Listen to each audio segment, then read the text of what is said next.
रावण इतना शक्तिशाली होकर भी श्री राम से क्यों हार गया? क्या आपने कभी सोचा है कि रावण का कुल भी श्री राम से बड़ा था। उसके पास सोने की लंका थी, 4 वेदों का ज्ञानी था और भगवान शिव का अनन्य भक्त। फिर भी एक वनवासी राजकुमार से क्यों हार गया, जिस रावण के नाम से देवता तक कांपते थे, जिसने अपने तप से ब्रह्मा जी को प्रसन्न कर लिया था, जो शिव भक्ति में इतना लीन था कि अपने सिर तक काटकर भगवान शिव को अर्पित कर देता था। आखिर वही रावण श्री राम के सामने क्यों हार गया? क्या उसकी शक्ति कम पड़ गई थी या फिर उसके भाग्य ने उसका साथ छोड़ दिया था? आज की यह कथा आपको बताएगी कि रावण शक्ति से नहीं हारा था, वह अपने एक ऐसे दोस्त से हारा था जो आज भी लाखों लोगों को बर्बाद कर देता है। वीडियो को अंत तक अवश्य देखिएगा, क्योंकि अंत में रावण के जीवन का ऐसा रहस्य जानेंगे जो शायद आपने पहले कभी नहीं सुना होगा। रावण कोई साधारण व्यक्ति नहीं था, वह महान विद्वान था। उसने वेदों और शास्त्रों का गहन अध्ययन किया था। उसकी बुद्धि इतनी तेज थी कि बड़े बड़े ऋषि भी उससे शास्त्र अर्थ करने से पहले सोचते थे। उसकी शक्ति का अंदाजा इसी बात से लगाया जा सकता है कि उसने देवताओं को भी पराजित कर दिया था। लेकिन कहते हैं कि जब शक्ति के साथ विनम्रता नहीं होती, तब वही शक्ति विनाश का कारण बन जाती है। धीरे धीरे रावण को अपनी शक्ति पर घमंड होने लगा। उसे लगने लगा कि संसार में कोई नहीं है जो उसे हरा सके, और यहीं से उसके पतन की शुरुआत हो गई। एक दिन रावण साधु का वेश बनाकर माता सीता के पास पहुंचा और माता सीता का हरण करके उन्हें लंका ले गया। उस समय शायद रावण को लगा होगा कि उसने बहुत बड़ी विजय प्राप्त कर ली है, लेकिन वह नहीं जानता था कि उसी क्षण उसकी हार लिखी जा चुकी थी, क्योंकि अधर्म चाहे कितना भी शक्तिशाली क्यों न हो, उसका अंत निश्चित होता है। जब श्री राम को यह समाचार मिला कि माता सीता को रावण छल से हर ले गया है, तो उनका हृदय व्याकुल हो उठा। वे जंगल जंगल भटकने लगे, पेड़ों से पूछते, नदियों से पूछते, क्या तुमने मेरी सीता को देखा है? कल्पना कीजिए, स्वयं भगवान होकर भी, जो त्रिलोकी नाथ हैं, जो एक क्षण में किसी का भी सब कुछ जान सकते हैं, वो एक पति के रूप में अपनी पत्नी के वियोग में रो रहे थे। यही श्री राम की महानता थी। उन्होंने संसार को सिखाया कि प्रेम और करुणा मनुष्य की कमजोरी नहीं, बल्कि सबसे बड़ी शक्ति है। उधर लंका में कई लोगों ने रावण को समझाया।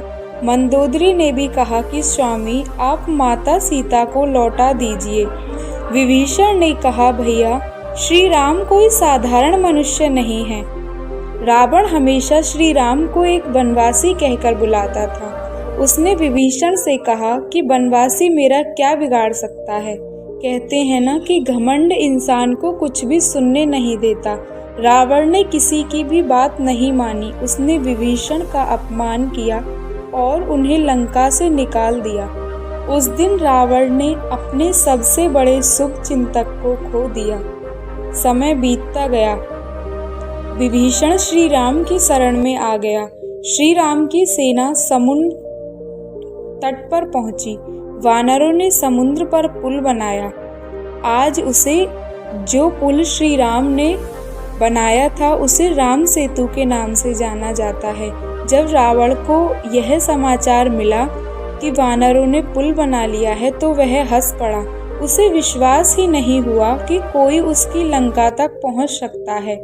लेकिन सत्य तो यही था कि भगवान श्री राम की वानर सेना ने समुद्र के इस पार से लंका तक पुल बना लिया था और सेना उधर पहुंच गई। युद्ध आरंभ हुआ। लंका की धरती कांप उठी। चारों ओर शंखनाद गूंजने लगे। वानर सेना और राक्षस सेना आमने सामने थी। एक एक करके रावण के महान योद्धा युद्ध में गिरने लगे। कुंभकर्ण भी मारा गया, मेघनाद भी मारा गया। रावण की आंखों के सामने उसका परिवार समाप्त होता जा रहा था, लेकिन फिर भी उसका अहंकार नहीं टूटा। कल्पना कीजिए, जिस पिता ने अपने पुत्र को खो दिया हो, जिस भाई ने अपने भाई को खो दिया हो, फिर उसे सत्य को स्वीकार करना चाहिए या नहीं? लेकिन रावण को अपने सब कुछ खोने के बाद भी उसने सत्य को स्वीकार नहीं कहा। और यही अहंकार की सबसे बड़ी पहचान होती है कि चाहे इंसान से उसका सब कुछ छिन जाए, लेकिन वो अपने अहंकार के कारण झुक नहीं सकता। युद्ध के अंतिम दिन आया। अंतिम दिन रावण अपने रथ पर सवार होकर रणभूमि में आया। उसका तेज अद्भुत था, उसकी आंखों में अग्नि थी। उसकी गर्जना सुनकर योद्धाओं के मन कांप उठे, लेकिन भगवान श्री राम सामने खड़े थे, एकदम शांत और स्थिर और धर्म के पक्ष में। युद्ध आरंभ हुआ, बाणों की वर्षा होने लगी, आकाश कांप उठा। देवता भी इस अद्भुत युद्ध को देखने लगे। रावण बार बार अपने पराक्रम का प्रदर्शन कर रहा था, लेकिन श्री राम के प्रत्येक बाण के पीछे धर्म की शक्ति थी।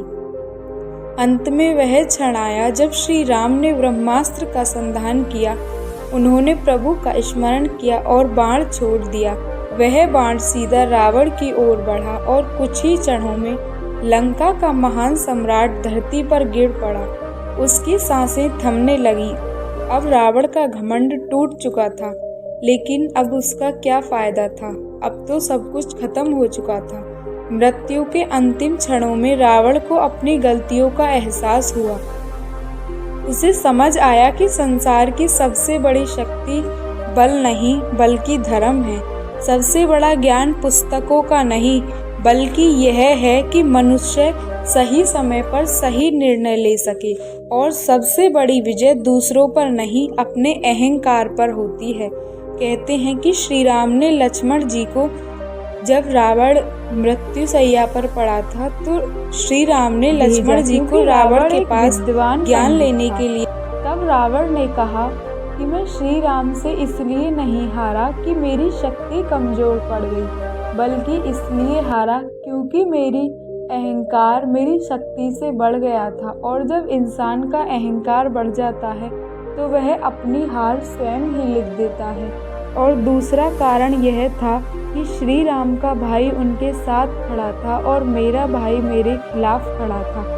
यही रावण की हार का कारण था।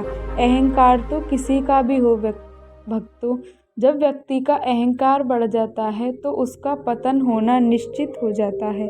अगर आपको हमारी कथा पसंद आई हो तो वीडियो को लाइक, चैनल को सब्सक्राइब और कमेंट में जय श्री